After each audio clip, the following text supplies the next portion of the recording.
Hey, Garland Vance here with advancedleadership.live, and I want to talk to you about the 5 levels of planning that everybody needs. Now, I've talked before that planning is kind of a misnomer. It's not exactly the right word because planning isn't just about thinking about the future, it's about thinking about the past. It's about reflection, looking back on what you've done, and preflection, looking ahead to what you will do.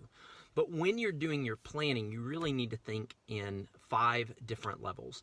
The first is yearly planning, and that's where you look back, you reflect over the previous year, and you preflect over the next 1 to 5 years. And a lot of that just depends on how big your company is, how big your dreams are, right? But you want to look forward. And once you understand what you want to accomplish over the next 1 to 5 years, then you go to quarterly planning. And quarterly planning is where you look and you say, in the next 90 days, what are the goals and objectives that I have that are going to move me toward those 1 to 5 year goals, right? And so you begin to break those big goals down into 90-day chunks, and you want to get really crystal clear on what you want to accomplish over the next 90 days. And then you go into monthly planning.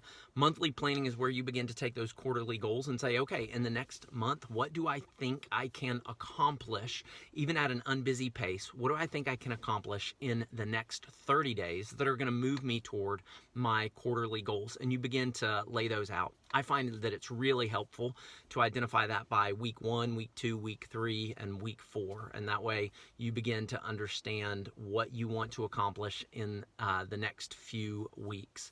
And then you go into weekly planning. And weekly planning is where you look at the next 7 days and you say, how am I going to take my monthly goals and turn those into reality over the next 7 days? And then finally, you do daily planning. And daily planning means you say, okay, given the realities of today, the meetings that I have, the obligations, the commitments, all of those things, what am I going to do today? And the reason you want to get into this level of minutia is that these 5 levels, with each level you go up, you are taking a bigger guess. So when you look at your daily planning, there's not as much guesswork about what's going to happen that day. You've already got a schedule and you've got things calendared, so there's less guesswork than when you go up to monthly or even quarterly planning, where there's really a lot of guesswork. You don't know what life is going to hold in the next month or the next quarter, so you're taking your best guess. That's why you want to have all 5 levels of planning. This is Garland Vance from Advanced Leadership. I hope that you use planning to help you accomplish more while getting unbusy.